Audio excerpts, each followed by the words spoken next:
Tom, how would you describe today's win by Collingwood?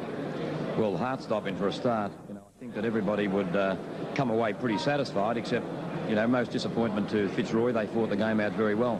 When we were 6 goals in front, it looked probably forlorn, but they, you know, gathered their resources and came back at us hard. And to go 2 goals in front in the last quarter, all I can say is our players, you know, I was terribly pleased the fact that they just kept on fighting and didn't give up.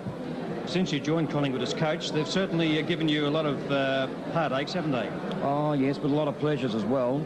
We've won a lot of good finals, Peter. I think people forget that. I know we haven't won grand finals so far, but each year we've won really hard-fought finals. There's been a lot of close games if you look over the last 5 years, you know, that I've been connected with Collingwood. So I think the fighting spirit's there. All we want now is a little bit of luck.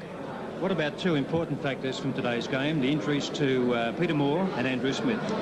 Well, Andrew will be out for the rest of the year. He's got a dislocated collarbone. Peter Moore, well, the doctor thinks he'll miss next week and gives him some chance for the following week.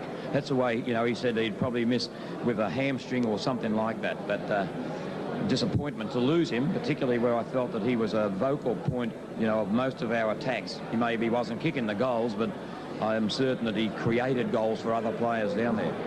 In a game of 2 halves, Collingwood the first half, Fitzroy the second, the man in the first half who suppressed Fitzroy was David Toomey on Bernie Quinlan. A big job. Yes, and I thought he did it pretty well.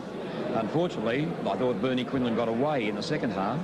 And, you know, it's a pretty difficult job because I think Bernie Quinlan's one of the best players playing league football. Yeah. And we've given the job of minding him to a 19-year-old boy who's played probably a dozen league games, 20 league games or something like that. So he's had a pretty big task, and I thought he's carried it out pretty well. And how are you going to cover those losses for next Saturday's preliminary final? Will Stewart be back?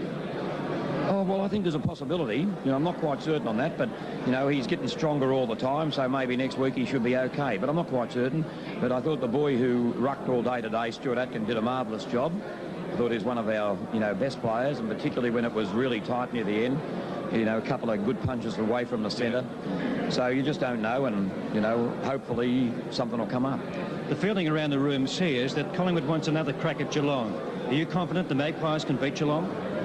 Oh, well, you know, I think that we got a good chance. We've played them 3 times, and I don't think we've been disgraced, even in our defeat last week. I think we'd learned a lot from our last match. You know, we just felt that, you know, Geelong did play very well, and we had no counter to the big fella up in the goals and the big boy getting the ball out the centre. Yeah. Hopefully, you know, we can learn from that, and, you know, I'm reasonably confident. And the Magpies still hanging in there.